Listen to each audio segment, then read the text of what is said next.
ಹೊರಗಿಂದ ನೋಡಿದ್ರೆ ಇದು ಪರ್ಫೆಕ್ಟ್ ಫ್ಯಾಮಿಲಿ. ಮನಿ, ಪವರು, ರೆಸ್ಪೆಕ್ಟ್ ಎಲ್ಲ ಇದೆ.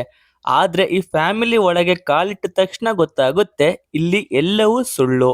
ಒಂದೊಂದೇ ಸೀಕ್ರೆಟ್ ಹೊರ ಬರ್ತಾ ಹೋದಂತೆ ಇಡೀ ಕತೆ ಕಂಪ್ಲೀಟ್ ಅಪ್ಸೈಡ್ ಡೌನ್ ಆಗುತ್ತೆ. ಸೊ ಹಲೋ ಗೈಸ್, ನಾನಿವತ್ತು ಎಕ್ಸ್ಪ್ಲೇನ್ ಮಾಡ್ತಿರೋದು Tamil movie Vishwanath and sons. ಕತೆ ಶುರು ಮಾಡ್ತೀನಿ. ಅದಕ್ಕಿಂತ ಮುಂಚೆ ನೀವೇನಾದ್ರೂ ನನ್ನ ಚಾನಲ್ಗೆ ಸಬ್ಸ್ಕ್ರೈಬ್ ಮಾಡ್ಕೊಂಬೇಡಿ. ಕತೆ ಶುರು ಮಾಡೋಣ. ಮೂವಿಯ ಸ್ಟಾರ್ಟಿಂಗ್ ಸೀನ್ ನಲ್ಲೇ ನಮಗೆ ಹೀರೋ ಅವ್ರನ್ನ ತೋರಿಸ್ತಾರೆ.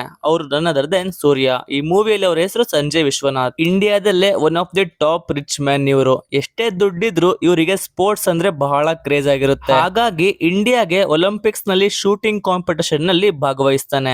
ಆದ್ರೆ ಸಂಜಯ್ ಗೆಲ್ಬಾರ್ದು ಅಂತ ಕೆಲವರು ಅವನ ಗನ್ ಅನ್ನ ಮುರಿದಾಕ್ತಾರೆ. ಇತ್ತ ಕಾಂಪಿಟಿಷನ್ ಗೆ ಟೈಮ್ ಆಗ್ತಾ ಬರ್ತಾ ಇದೆ.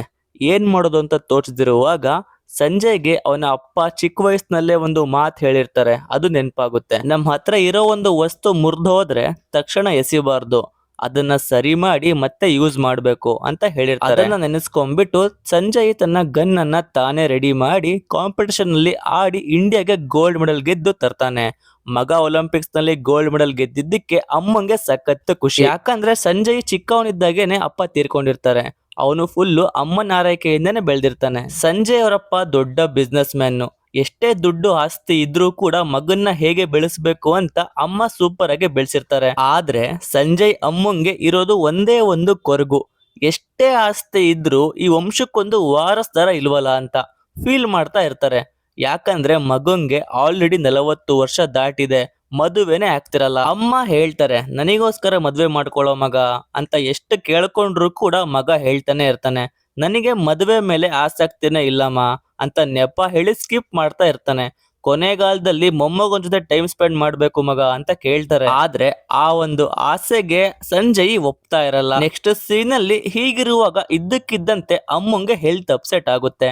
ಹಾಸ್ಪಿಟಲ್ ನಲ್ಲಿ ಚೆಕ್ ಮಾಡಿದಾಗ ಹಾರ್ಟ್ ಪ್ರಾಬ್ಲಮ್ ಇರೋದು ಮತ್ತೆ BP ಹೈ ಆಗಿರೋದು ಗೊತ್ತಾಗುತ್ತೆ. ಇದನ್ನ ಹೀಗೆ ಬಿಟ್ರೆ ಕಂಡೀಷನ್ ಕೆಡುತ್ತೆ ಅಂತ ಆಪರೇಷನ್ ಗೆ ರೆಡಿ ಮಾಡ್ತಾರೆ. ಆದ್ರೆ ಈ ವಯಸ್ಸಿನಲ್ಲಿ ಅವರಿಗೆ ಇಷ್ಟೊಂದು ಸ್ಟ್ರೆಸ್ ಇರಬಾರ್ದು ಅಂತ ಡಾಕ್ಟರ್ ಹೇಳ್ತಾರೆ. ಡಾಕ್ಟರ್ ಕೇಳ್ತಾರೆ ಯಾಕಮ್ಮ ನಿನಗೆ ಇಷ್ಟೊಂದು ಚಿಂತೆ ಅಂತ ಕೇಳಿದಾಗ ಅಮ್ಮ ಹೇಳ್ತಾರೆ ನನ್ನ ಮಗಂಗೆ ಇನ್ನೂ ಮದುವೆ ಆಗಿಲ್ಲ ಸರ್, ಅದೇ ನನ್ ಚಿಂತೆ ಅಂತ ಅಮ್ಮ ಫೀಲ್ ಆಗ್ತಾರೆ. ಡಾಕ್ಟರ್ ಸಂಜಯ್ ಹತ್ರ ಬಂದ್ಬಿಟ್ಟು ಆಪರೇಷನ್ ಆದ್ರೂ ನಿಮ್ಮ ಅಮ್ಮ ಹೆಲ್ತ್ ಚೆನ್ನಾಗಿರ್ಬೇಕು ಅಂತಂದ್ರೆ ಅದು ನಿನ್ ಕೈಯಲ್ಲೇ ಇದೆ. ಈ ವಯಸ್ಸಿನಲ್ಲಿ ಅವರು ಖುಷಿಯಾಗಿರ್ಬೇಕು, ಚಿಂತೆ ಮಾಡ್ತಾ ಇರಬಾರ್ದು ಮಗನ್ ಮದುವೆ ಆಗಿಲ್ಲ ಅಂತ. ಅವ್ರ ಖುಷಿಗೋಸ್ಕರ ಆದ್ರೂ ಮದುವೆ ಆಗ್ಲೇಬೇಕು ಅಂತ ಅಡ್ವೈಸ್ ಮಾಡ್ತಾರೆ. ಡಾಕ್ಟರ್ ಹೇಳ್ತಾರೆ ನನಗೆ ಗೊತ್ತಿರೋ ಒಬ್ಳು ಹುಡುಗಿ ಫಾರಿನ್ ನಲ್ಲಿ ಇದ್ದಾಳೆ, ಅವಳು ಕೂಡ ಡಾಕ್ಟರು, ನಿಮ್ಮಿಬ್ಬರ ಪೇರಿಂಗು ಚೆನ್ನಾಗಿರುತ್ತೆ ಅಂತ ಡಾಕ್ಟರೇ ಹುಡುಗಿ ನಂಬರ್ ಕೊಡ್ತಾರೆ. ಅದಕ್ಕೆ ಸಂಜಯ್ ಓಕೆ ಅಂತ ತಗೊಳ್ತಾನೆ. ಒಂದು ಟ್ರೈ ಮಾಡೋಣ ಅಂತ ಮಾತಾಡೋಕೆ ಶುರು ಮಾಡ್ತಾನೆ. ದಿನಗಳು ಕಳೆದಂತೆ ಇಬ್ಬರ ನಡುವೆ ಒಳ್ಳೆ ಬಾಂಡಿಂಗ್ ಬೆಳೆಯುತ್ತೆ. ಹುಡುಗಿ ಫಾರಿನ್ ನಲ್ಲಿ ಇರೋದ್ರಿಂದ ಸಂಜಯ್ ಪದೇ ಪದೇ ಫಾರಿನ್ ಗೆ ಹೋಗಿ ಬರ್ತಾ ಇರ್ತಾನೆ. ಹೀಗೆ 1 ವರ್ಷ ಕಳೆಯುತ್ತೆ. ಇದ್ದಕ್ಕಿದ್ದಂತೆ ನ್ಯೂಸ್ ಮೀಡಿಯಾದಲ್ಲೆಲ್ಲ ಫುಲ್ಲು ಹಲ್ಚಲ್ ಅನ್ಕೊಳ್ಳಿ. ಯಾಕಂದ್ರೆ ಸಂಜಯ್ ಹುಡುಗಿನ ಮದುವೆಯಾಗಿ ಬಂದಿದ್ದ ಅಂದ್ರೆ ಇಲ್ವೇ ಇಲ್ಲ. ಏರ್ಪೋರ್ಟ್ ನಿಂದ ಇಳಿಯುವಾಗ ಕೈಯಲ್ಲಿ ಒಂದು ಮಗುನ ಹಿಡ್ಕೊಂಡ್ ಬಂದಿರ್ತಾನೆ. ಸುತ್ತಮುತ್ತ ಇವರೆಲ್ಲ ಫುಲ್ಲು ಶಾಕು. ಈ ಮಗು ಯಾರ್ದು ಅಂತ ಕೇಳಿದಾಗ ಸಂಜಯ್ ಕೊಡೋ ಒಂದೇ ಒಂದು ಉತ್ತರ ಏನಪ್ಪಾ ಅಂತಂದ್ರೆ ಇವನು ನನ್ ಮಗ. ಏನ್ ಸರ್ ಹೀಗೆ ಹೇಳ್ತಾ ಇದೀರಾ, ನಿಮ್ ಮಗನ? ಹಾಗಾದ್ರೆ ಈ ಮಗುವಿಗೆ ಅಮ್ಮ ಯಾರು ಅಂತ ಕೇಳಿದಾಗ ಸಂಜಯ್ ಹೇಳ್ತಾನೆ ಈ ಮಗುವಿಗೆ ಅಮ್ಮ ಇಲ್ಲ, ನಾನು ಸಪರೇಟ್ ಆಗಿ ಅಂದ್ರೆ ಸರೋಗೆಸಿ ಮೂಲಕ ಅಂದ್ರೆ ಬಾಡಿಗೆ ತಾಯಿ ಮೂಲಕ ಈ ಮಗುವನ್ನ ಪಡೆದುಕೊಂಡೆ. ಇನ್ಮುಂದೆ ನನಗೆ ವಂಶೋದ್ಧಾರಕ ಇಲ್ಲ ಅಂತ ಯಾರು ಅನ್ನೋ ಹಾಗೆ ಇಲ್ಲ ಅಂತ ಹೇಳ್ತಾನೆ. ಈ ವಿಷಯ ಕೇಳಿ ಅಮ್ಮಂಗೆ ಶಾಕ್. ಏನ್ ಕೆಲ್ಸ ಮಾಡಿದ್ಯೋ ನೀನು? ನೀನೊಂದು ಮದುವೆ ಮಾಡ್ಕೊಂಡು ಹೆಂಡತಿ ಮೂಲಕ ಮಗು ಬರುತ್ತೆ ಅಂತ ಅನ್ಕೊಂಡ್ರೆ ಎಲ್ಲೋ ಇರೋ ಬಾಡಿಗೆ ತಾಯಿ ಮೂಲಕ ಮಗು ತಂದಿದ್ಯಾ. ಇನ್ಮುಂದೆ ನಿನ್ ಲೈಫ್ ಹೇಗ್ ಖುಷಿಯಾಗಿರುತ್ತೆ, ಮಗುವಿನ ಫ್ಯೂಚರ್ ಬಗ್ಗೆ ಯೋಚನೆ ಮಾಡಿದ್ಯಾ ಅಂತ ಅಮ್ಮ ಪ್ರಶ್ನೆಗಳ ಸುರಿಮಳೆಗಳು ಹಾಕ್ತಾರೆ. ಅಮ್ಮಂಗೆ ಸಿಟ್ಟೇನೋ ಇರುತ್ತೆ ಪಾಪ, ಆದ್ರೆ ಆ ಒಂದು ಮುದ್ದಾದ ಮಗುವಿನ ಮುಖ ನೋಡಿದ ತಕ್ಷಣ ಸಣ್ಣದೊಂದು ಖುಷಿ, ವಂಶಕ್ಕೆ ವಾರಸ್ದಾರ ಬಂದ ಅಲ್ವಾ ಅಂತ. ಒಂದು ಕಡೆ ದುಃಖ ಇದ್ರೂ ಕೂಡ ಇನ್ನೊಂದು ಕಡೆ ಖುಷಿ ಪಡ್ತಾರೆ ಸ್ವಲ್ಪ. ನೆಕ್ಸ್ಟ್ ಸೀನ್ ಅಲ್ಲಿ ಇದ್ದಕ್ಕಿದ್ದಂತೆ ಮಗುವಿಗೆ ಹುಷಾರಿಲ್ಲದೆ ರಕ್ತವಾಂತಿ ಮಾಡ್ಕೊಳ್ಳುತ್ತೆ.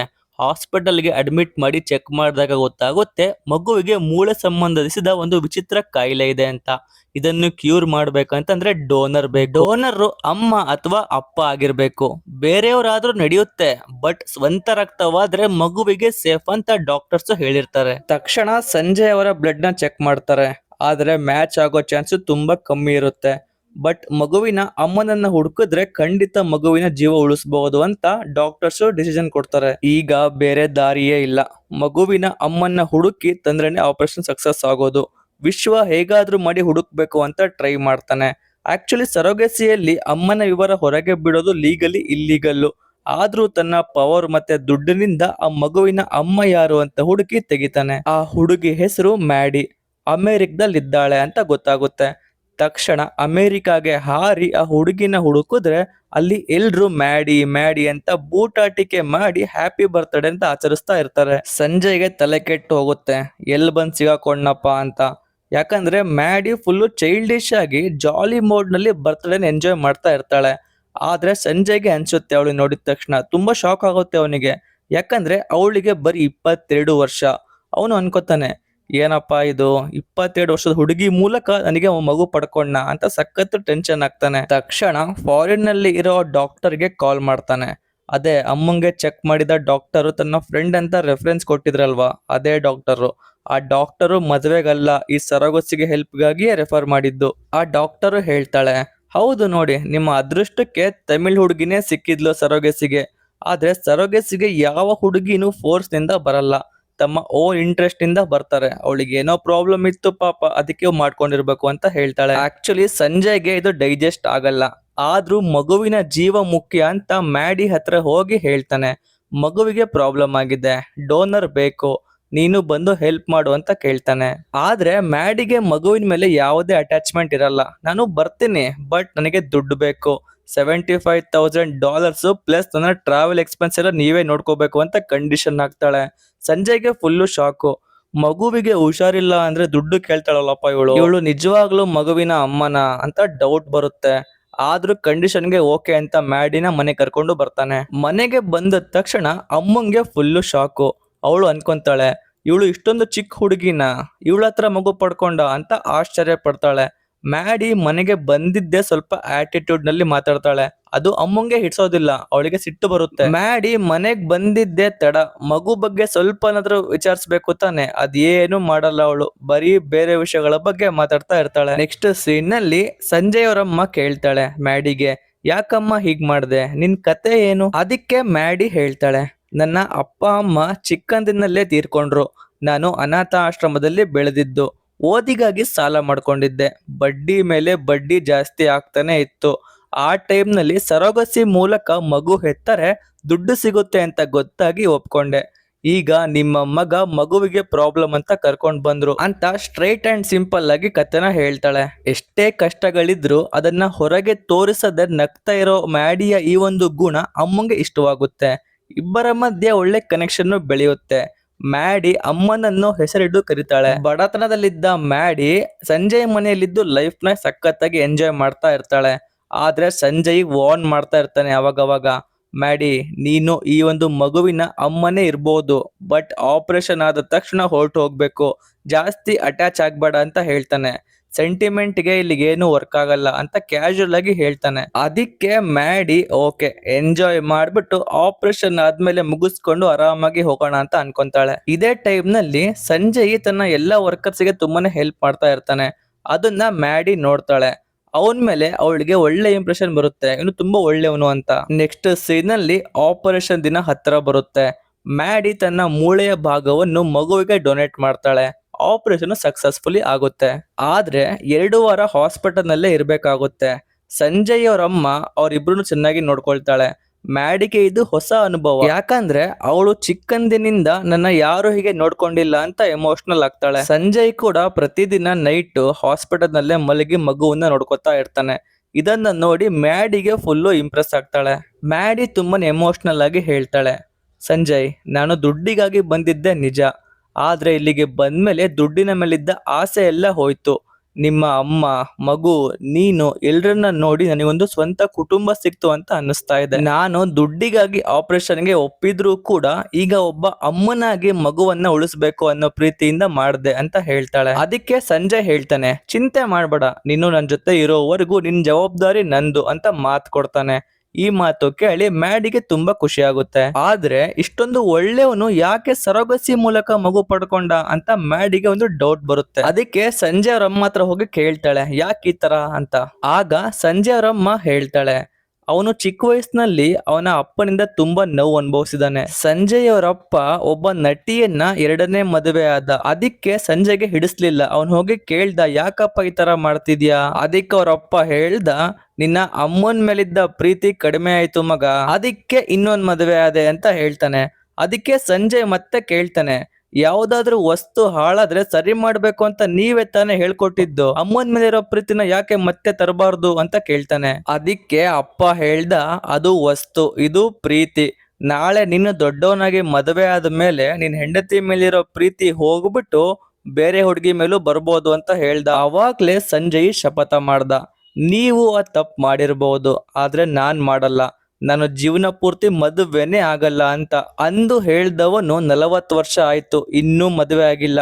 ನನಗೆ ವಂಶೋದ್ಧಾರಕ ಬೇಕು ಅಂತ ಹೇಳಿದ್ದಕ್ಕೆ ಸರೋಗಸಿ ಮೂಲಕ ಈ ಮಗುವನ್ನ ತಂದ ಅಂತ ಅಮ್ಮ ಸಂಪೂರ್ಣವಾಗಿ ಕಥೆನ ಹೇಳ್ತಾರೆ ಮ್ಯಾಡಿ ಹತ್ರ. ಇದು ಕೇಳಿ ಮ್ಯಾಡಿಗೆ ಸಂಜಯ್ ಮೇಲೆ ಅಪಾರ ಗೌರವ ಮತ್ತೆ ಪ್ರೀತಿ ಹುಟ್ಟುತ್ತೆ. ಒಮ್ಮೆ ಇಬ್ರು ಹೋಟೆಲ್ಗೆ ತಿನ್ನೋಕೆ ಹೋಗ್ತಾರೆ. ಮ್ಯಾಡಿ ವೇಟ್ ಮಾಡ್ತಿರ್ಬೇಕಾದ್ರೆ ಹೋಟೆಲ್ ಓನರ್ ಅವಳನ್ನ ತಳ್ಳಿ ಬೀಳಿಸ್ತಾನೆ. ಮ್ಯಾಡಿ ಸಿಟ್ಟಿನಿಂದ ಮಿಡಲ್ ಫಿಂಗರ್ ತೋರಿಸ್ತಾಳೆ. ಓನರ್ಗೆ ಬಹಳ ಕೋಪ ಬರುತ್ತೆ. ಅವನು ಅವಳ ಕೊರಳು ಹಿಡಿದ್ಬಿಟ್ಟು ತಳ್ಳಿ ಗಲೀಜಾಗಿ ಟಚ್ ಮಾಡ್ತಾನೆ. ಇದು ಸಂಜಯ್ಗೆ ಗೊತ್ತಾಗಿದ ತಕ್ಷಣ ರೊಚ್ಚಿಗೆದ್ದು, ಯಾರೋ ನನ್ ಮ್ಯಾಡಿ ಮೇಲೆ ಕೈ ಮಾಡಿದ್ದು ಅಂತ ಓನರ್ನ ಚಚ್ಚಿ ಬಿಸಾಕ್ತಾನೆ. ನಿನ್ನ ಹೋಟೆಲ್ ಅಂತ ತಾನೇ ಮರಿತಾ ಇದೀಯಾ, ಈ ಹೋಟೆಲ್ ನಲ್ಲೇ ನಾನು ಈಗ ಕೊಂಡುಕೊಳ್ತೀನಿ ಅಂತ ತಕ್ಷಣ ಆ ಹೋಟೆಲ್ನ ಬೈ ಮಾಡ್ಬಿಡ್ತಾನೆ. ಮ್ಯಾಡಿಗೆ ಶಾಕ್ ಆಗುತ್ತೆ. ಅವಳು ಹೇಳ್ತಾಳೆ, ಬಿಡು ಸಂಜಯ್, ನಂದು ಸ್ವಲ್ಪ ತಪ್ಪಿತ್ತು.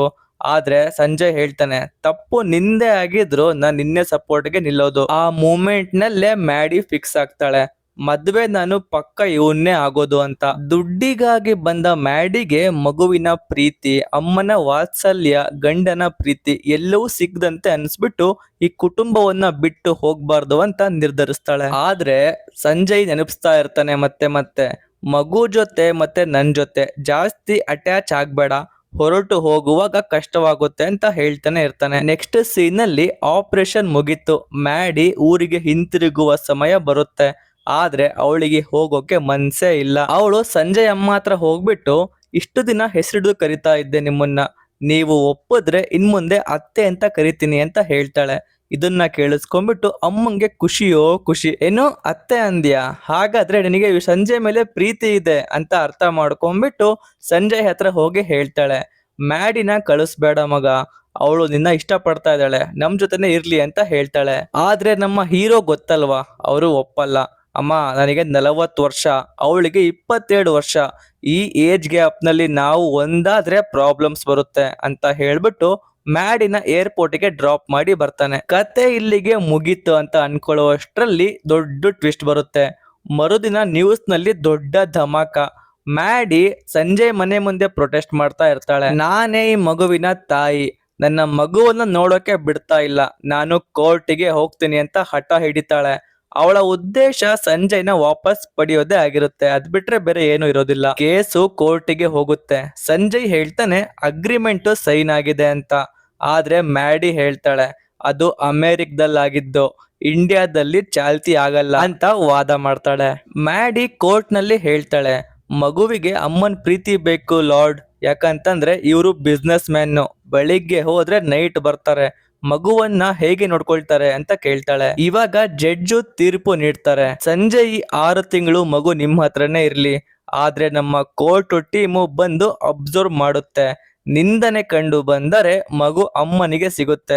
ಹಾಗೂ ಮತ್ತೊಂದು ವಿಷಯ, ಈ ಒಂದು 6 ತಿಂಗಳು ಅಮ್ಮ ಕೂಡ ನಿಮ್ಮನೆಲ್ಲೇ ಇರ್ತಾಳೆ ಅಂತ ಹೇಳ್ತಾರೆ. ಆಕ್ಚುಲಿ ಮ್ಯಾಡಿಗೂ ಬೇಕಾಗಿದ್ದದ್ದು ಇದೇನೆ, ಮನೆಗೆ ಎಂಟ್ರಿ ತಗೊಳ್ಳೋದು. ಆಕ್ಚುಲಿ ಸಂಜಯ್ಗೆ OCD ಪ್ರಾಬ್ಲಮ್ ಇರುತ್ತೆ, ಅಂದ್ರೆ ಒಬ್ಸೆಸಿವ್ ಕಂಪಲ್ಸಿವ್ ಡಿಸಾರ್ಡರ್ ಅಂತ. ಸಿಂಪಲ್ ಆಗಿ ಹೇಳ್ಬೇಕಂದ್ರೆ ನಮ್ಮ ಬ್ರೈನ್ ಒಂದು ಥಾಟ್ ಅಥವಾ ಫಿಯರ್ ನ ರಿಪೀಟೆಡ್ಲಿ ಜನರೇಟ್ ಮಾಡುತ್ತೆ.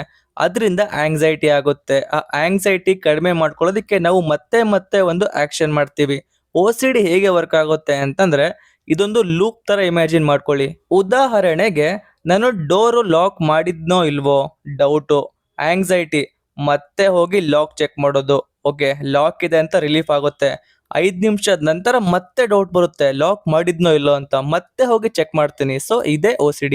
ಸಂಜಯ್ ಮನೆಯಲ್ಲಿ ಸಂಜಯ್ ಆ ಒಂದು ಮಗುವಿನ ಡೈಪರ್ ಬದಲಾಯಿಸೋದಕ್ಕೂ ಕೂಡ ಗ್ಲೌಸು ಮಾಸ್ಕ್ ಹಾಕೊಂಡು ಹೈಜೀನ್ ಮೇಂಟೈನ್ ಮಾಡೋದನ್ನ ನೋಡಿ ಕೋರ್ಟ್ ಟೀಮು ಡೌಟ್ ಪಡ್ತಾರೆ. ಇನ್ನೊಂದು ಕಡೆ ಮ್ಯಾಡಿ ಮತ್ತೆ ಸಂಜಯ್ ಅಮ್ಮ ಸೇರ್ಕೊಂಡ್ಬಿಟ್ಟು ಸಂಜಯ್ ಇವಳನ್ನ ಮದುವೆ ಆಗೋ ಅಂತ ಲವ್ ಟಾರ್ಚರ್ ಮಾಡ್ತಾ ಇರ್ತಾರೆ. ಇದೆಲ್ಲ ನಡೀತಿರ್ಬೇಕಾದ್ರೆ ಸಂಜಯ್ ಅಪ್ಪನ 2ನೇ ಹೆಂಡತಿ ಇರ್ತಾಳಲ್ವಾ, ಚಿಕ್ಕಮ್ಮ ಬರ್ತಾರೆ. ಸಂಜಯ್ ಅಮ್ಮ ಅವರಿಗೆ ಯಾವುದೇ ದ್ವೇಷ ತೋರದೆ ಸ್ವೀಕರಿಸ್ತಾರೆ. ಸಂಜಯ್ ಅಪ್ಪನ 2ನೇ ಹೆಂಡತಿ ಯಾಕೆ ಬಂದಿರ್ತಾಳೆ ಅಂತಂದ್ರೆ ಮಗಳ ಮದುವೆಗೆ ಆಹ್ವಾನಿಸಲು, ಅಂದ್ರೆ ಇನ್ವೈಟ್ ಮಾಡಲು. ಸಂಜಯ್ ಅಮ್ಮ ಹೇಳ್ತಾಳೆ, ಮದುವೆ ಖರ್ಚು ನಾನ್ ನೋಡ್ಕೊಳ್ತೀನಿ ಅಂತ, ನನ್ನ ಅರ್ಧ ಒಡವೆ ಕೊಡ್ತೀನಿ ಅಂತ ಮಾತು ಕೊಡ್ತಾರೆ. ಸಂಜಯ್ ಕೂಡ ನಿಮಗೆ ಸರಿ ಅನ್ಸಿದ್ನ ಮಾಡಿ ಅಮ್ಮ ಅಂತ ಹೇಳ್ತಾನೆ. ನೆಕ್ಸ್ಟ್ ಸೀನ್ ಅಲ್ಲಿ ಕೋರ್ಟ್ ಟೀಮು ತಪಾಸಣೆಗೆ ಅಂತ ಬಂದಾಗ ಮ್ಯಾಡಿ ಮತ್ತೆ ಸಂಜಯ್ ನಾಟಕ ಮಾಡ್ತಾರೆ. ಮ್ಯಾಡಿ ಅತ್ತೆ ಅತ್ತೆ ಅಂತ ಕರೆಯೋದನ್ನ ನೋಡಿ ಸಂಜಯ್ ಅಮ್ಮಂಗೆ ಖುಷಿ ಆಗುತ್ತೆ. ಸಂಜಯ್ ಅಮ್ಮಂಗೆ ಮನ್ಸಲ್ಲೇ ನೆಮ್ಮದಿ, ನನ್ನ ಮಗನ್ನ ನೋಡ್ಕೊಳ್ಳಕ್ಕೆ ಒಬ್ಳು ಸಿಕ್ಕಿದ್ಲು ಅಂತ. ಹೀಗೆ ನಡೀತಿರ್ಬೇಕಾದ್ರೆ ಮೂವಿಯಲ್ಲಿ ಒಂದು ದೊಡ್ಡ ಟ್ವಿಸ್ಟ್ ಬರುತ್ತೆ. ಆವತ್ತು ನೈಟ್ ಆಗುತ್ತೆ. ಮ್ಯಾಡಿ ಬಂದ್ಬಿಟ್ಟು ಸಂಜಯ್ಗೆ ಕರ್ಕೊಂಡು ಸಂಜಯ್ ಅಮ್ಮನ ರೂಮಿಗೆ ಹೋಗ್ತಾಳೆ. ಅವಳು ಹೇಳ್ತಾಳೆ, ಅಮ್ಮ ರೂಮ್ ನಲ್ಲಿ ಉಸಿರಾಡ್ತಾ ಇಲ್ಲ, ಆಕ್ಚುಲಿ ಅವರಮ್ಮ ತೀರ್ಕೊಂಡಿರ್ತಾರೆ. ಮಗಂಗೆ ಲೈಫ್ ಪಾರ್ಟ್ನರ್ ಸಿಕ್ಕಿದ್ಲು ಅನ್ನೋ ಒಂದೇ ಒಂದು ಖುಷಿಯಲ್ಲೇ ಅವರಮ್ಮ ಕಣ್ಮುಚ್ಚಿರ್ತಾರೆ. ಇವಾಗ ಪಾಪ ಸಂಜಯ್ಗೆ ಫುಲ್ಲು ಹಾರ್ಟ್ ಬ್ರೇಕ್ ಆಗಿದೆ. ನೆಕ್ಸ್ಟ್ ಸೀನ್ ಅಲ್ಲಿ ಅಮ್ಮನ ಕಾರ್ಯ ಮುಗಿದ ಮೇಲೆ ಚಿಕ್ಕಮ್ಮ ಅಂದ್ರೆ ಸಂಜಯ್ ಅವರಪ್ಪನ 2ನೇ ಹೆಂಡತಿ ಬಂದ್ಬಿಟ್ಟು ಹೇಳ್ತಾರೆ, ಅಕ್ಕ ತೀರ್ಕೊಂಡಿದ್ದಕ್ಕೆ ಮಗಳ ಮದ್ವೆ ಪೋಸ್ಟ್ಪೋನ್ ಮಾಡ್ತೀನಿ ಅಂತ. ಅದಕ್ಕೆ ಸಂಜಯ್ ಹೇಳ್ತಾನೆ, ಬೇಡ, ಅಮ್ಮ ಆಸೆ ಪಟ್ಟಂತೆ ಮದುವೆ ನಾನು ಮುಂದೆ ನಿಂತು ನಡೆಸ್ತೀನಿ ಅಂತ ಮಾತು ಕೊಡ್ತಾನೆ. ನೆಕ್ಸ್ಟ್ ಸೀನ್ ಅಲ್ಲಿ ಮದುವೆ ದಿನ ಹತ್ರ ಬರುತ್ತೆ. ಮದುವೆ ದಿನ ಗಂಡಿನ ಕಡೆಯವರು ಬರ್ತಾರೆ. ಗಂಡಿನ ಸೋದರ ಮಾವ, ಅವನು ಫುಲ್ ಟಾಪ್ ಪರ್ಸನ್ ಆಗಿರ್ತಾನೆ. ಸಂಜಯ್ನ ಅಲ್ಲಿ ನೋಡ್ಬಿಟ್ಟು ನೀವಿಲ್ಲಿ ಏನ್ ಮಾಡ್ತಾ ಇದ್ದೀರಾ ಅಂತ ಅಂದಾಗ ಇವಳು ನನ್ನ ತಂಗಿ ಅಂತ ಹೇಳ್ತಾನೆ ಸಂಜಯ್. ಆಗ ಸೋದರ ಮಾವ 2ನೇ ಹೆಂಡತಿ ಮಗಳ ಈ ಮದುವೆ ಬೇಡ ಅಂತ ಗಲಾಟೆ ಮಾಡ್ತಾನೆ. ಮದುವೆ ನಿಲ್ಲೋ ಹಂತಕ್ಕೆ ತಲುಪುತ್ತೆ. ತಂಗಿ ಅಳುತ್ತಾ ಸಂಜಯ್ ಹತ್ರ ಹೇಳ್ತಾಳೆ, ನಿಮ್ಮ ಸಿಟ್ಟಿನಿಂದ ನಾನು ಚಿಕ್ಕಂದಿನಿಂದ ಅನುಭವಿಸ್ತಾ ಇದ್ದೀನಿ, ನಾನು ಒಂಟಿಯಾಗಿದ್ದೀನಿ, ಅಪ್ಪ ನಿಮ್ ಜೊತೆ ಜಾಸ್ತಿ ಇದ್ರು, ನಾವಿಬ್ರು ತುಂಬಾ ಕಷ್ಟ ಅನುಭವಿಸ್ತಾ ಇದ್ದೀವಿ ಅಂತ ಹೇಳ್ತಾಳೆ. ಸಂಜಯ್ಗೆ ಸತ್ಯದ ಅರಿವಾಗುತ್ತೆ. ಅವನು ಎಲ್ರಿಗೂ ಸೇರಿಸ್ತಾನೆ, ಚೆನ್ನಾಗಿ ಮಾತಾಡ್ಬಿಟ್ಟು ಕನ್ವಿನ್ಸ್ ಮಾಡ್ತಾನೆ, ತನ್ನ ಪ್ರೀತಿಯ ತಂಗಿಯ ಮದುವೆನ ಮುಗಿಸ್ತಾನೆ. ಈ ಘಟನೆಯಿಂದ ಸಂಜಯ್ಗೆ ದೊಡ್ಡ ರಿಯಲೈಸೇಷನ್ ಆಗುತ್ತೆ. ಅಮ್ಮ ಹೇಳಿಕೊಟ್ಟ ಕುಟುಂಬದ ಮೌಲ್ಯಗಳು ಇವಾಗ ಅರ್ಥವಾಗ್ತಿದೆ ಅಂತ ಅನ್ಕೊಳ್ತಾನೆ. ಇದಕ್ಕೆಲ್ಲ ಮ್ಯಾಡಿ ಮನೆಗೆ ಬಂದಿದ್ದೇ ಕಾರಣ ಅಂತ ಭಾವಿಸ್ತಾನೆ. ಇನ್ನೊಂದು ಕಡೆ ಮ್ಯಾಡಿ ಸಂಜಯ್ನ ಮದುವೆ ಆಗೋ ಆಸೆ ಇದ್ದೇ ಇರುತ್ತೆ. ಸಂಜಯ್ ಹೇಳ್ತಾನೆ, ನೋಡ್ ಮ್ಯಾಡಿ, ನನಗೆ 60 ಆದಾಗ ನಿನಗೆ 40 ಆಗುತ್ತೆ, ಆಗ ನಿನಗೆ ಪ್ರಪಂಚ ಸುತ್ತೋ ಆಸೆ ಬರುತ್ತೆ, ನನ್ನಲ್ಲಿ ಆವಾಗ ಶಕ್ತಿ ಇರೋದಿಲ್ಲ. ಅದಕ್ಕೆ ನೀನೊಂದು ಕೆಲಸ ಮಾಡು, ನೀನು ಮೊದಲು ಓದ್ ಮುಗಿಸು, ಸ್ವಂತ ಕಾಲಲ್ಲಿ ನಿಲ್ಲು ಅಂತ ಬುದ್ಧಿ ಹೇಳ್ಬಿಟ್ಟು ಅವಳನ್ನ ಮತ್ತೆ ಅಮೆರಿಕಾಗೆ ಓದೋಕೆ ಕಳಿಸ್ತಾನೆ. ಅವಳ ಸಂಪೂರ್ಣ ಖರ್ಚನ್ನ ತಾನೇ ನೋಡ್ಕೊಳ್ತಾನೆ. ನೆಕ್ಸ್ಟ್ ಸೀನ್ ಅಲ್ಲಿ ವರ್ಷಗಳು ಉರುಳ್ತವೆ. ಮಗುವಿಗೆ ಈಗ 5 ವರ್ಷ. ಮ್ಯಾಡಿ ಓದಿ ಮುಗಿಸಿ ವಾಪಸ್ ಬಂದು ಈಗ್ಲಾದ್ರೂ ಮದುವೆ ಆಗೋಣವಾ ಅಂತ ಕೇಳ್ತಾಳೆ. ಸಂಜಯ್ ಹೇಳ್ತಾನೆ, ಅದನ್ನೆಲ್ಲ ಬಿಡಮ್ಮ, ಚೆನ್ನೈಯಲ್ಲಿ ಹೊಸ ಹಾಸ್ಪಿಟಲ್ನ ಓಪನ್ ಮಾಡಿದ್ದೀನಿ, ನೀನೇ ಅದನ್ನ ರನ್ ಮಾಡು ಅಂತ ಹೇಳ್ತಾನೆ. ಅವಾಗ ಆ 5 ವರ್ಷದ ಮಗು ತಟ್ಟನೆ ಹೇಳುತ್ತೆ, ಅಯ್ಯೋ ಅಮ್ಮ, ಅಪ್ಪನಿಗೆ ಚೆನ್ನೈ ಹಾಸ್ಪಿಟಲ್ ನೆಪ ಅಷ್ಟೇ, ನಿನ್ನನ್ನ ನಮ್ ಜೊತೆನೆ ಇಟ್ಕೊಳ್ಳೋದಿಕ್ಕೆ. ಅಂದ್ರೆ ಲೆಕ್ಕಾಚಾರದಲ್ಲಿ ಸಂಜಯ್ ಕೊನೆಗೂ ಮ್ಯಾಡಿ ಪ್ರೀತಿಗೆ ಓಕೆ ಅಂದಿರ್ತಾನೆ. 20 ವರ್ಷ ಏಜ್ ಗ್ಯಾಪ್ ಇದ್ರೂ ಕೂಡ ಮನಸ್ಸಿಗೆ ವಯಸ್ಸಿರಲ್ಲ ಅಂತ ತೋರಿಸ್ಬಿಟ್ಟು ಎಲ್ರು ಒಂದಾಗಿ ಹ್ಯಾಪಿಯಾಗಿ ಬಾಳ್ತಾರೆ. ಇಲ್ಲಿಗೆ ಈ ಒಂದು ಬ್ಯೂಟಿಫುಲ್ ಕತೆ ಮುಗಿಯುತ್ತೆ. ಸೊ ಗೈಸ್, ನೋಡಿದ್ರಲ್ಲ, ಇದಾಗಿತ್ತು ವಿಶ್ವನಾಥ್ ಅಂಡ್ ಸನ್ಸ್ ಕಥೆಯ ಕಂಪ್ಲೀಟ್ ಸ್ಟೋರಿ ಮತ್ತೆ ಎಕ್ಸ್ಪ್ಲನೇಷನ್. ಹೇಗನ್ನಿಸ್ತೋ ಕಮೆಂಟ್ ಮಾಡಿ. ವಿಡಿಯೋ ಇಷ್ಟ ಆಗಿದ್ದಲ್ಲಿ ಲೈಕ್, ಶೇರ್ ಮತ್ತೆ ಸಬ್ಸ್ಕ್ರೈಬ್ ಮಾಡೋದು ಮಾತ್ರ ಮರಿಬೇಡಿ. ನಾನು ನಿಮಗೆ ಸಿಗ್ತೀನಿ ಯಾವ್ದಾದ್ರು ಬೇರೆ ವಿಡಿಯೋ ಬೇರೆ ಟಾಪಿಕ್ ಜೊತೆ. ಟಿಲ್ ದೆನ್ ಟೇಕ್ ಕೇರ್, ಬಾಯ್.